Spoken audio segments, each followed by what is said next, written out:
देखो ये जो सजदा होता है ना, ये बड़ी मज़े की चीज़ होती है और ये करते रहना चाहिए।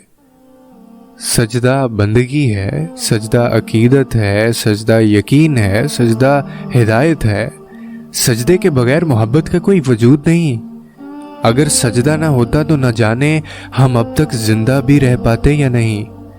छोटी सी परेशानी आती है और हम सजदे में गिर जाते हैं, क्योंकि दिल जानता है कि वही ऐसी जगह है जहां सुनने वाला जज्बात का मजाक नहीं उड़ाएगा। वही वाहिद जगह है जहां से सुकून मिलेगा।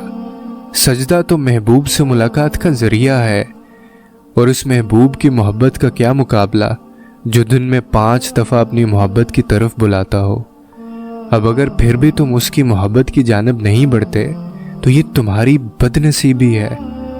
चाह वालों को ही उसकी चाहत नसीब होती है, मोहब्बत करने वालों को ही वो अपनी मोहब्बत की तरफ बुलाता है। और अगर कभी ऐसा लगे कि वो नहीं बुला रहा तो तुम खुद उसकी तरफ भाग जाओ, उससे उसकी चाहत की तलब मांगो। अगर नाराज है तो जल्दी से मना लो। मोहब्बत में पहल किया करो।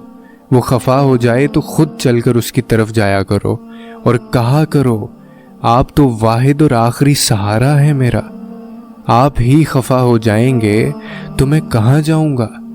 और याद रखो, मांगने वालों को वो कभी खाली हाथ नहीं लौटाता, फिर चाहे वो माफ़ी हो या फिर मोहब्बत।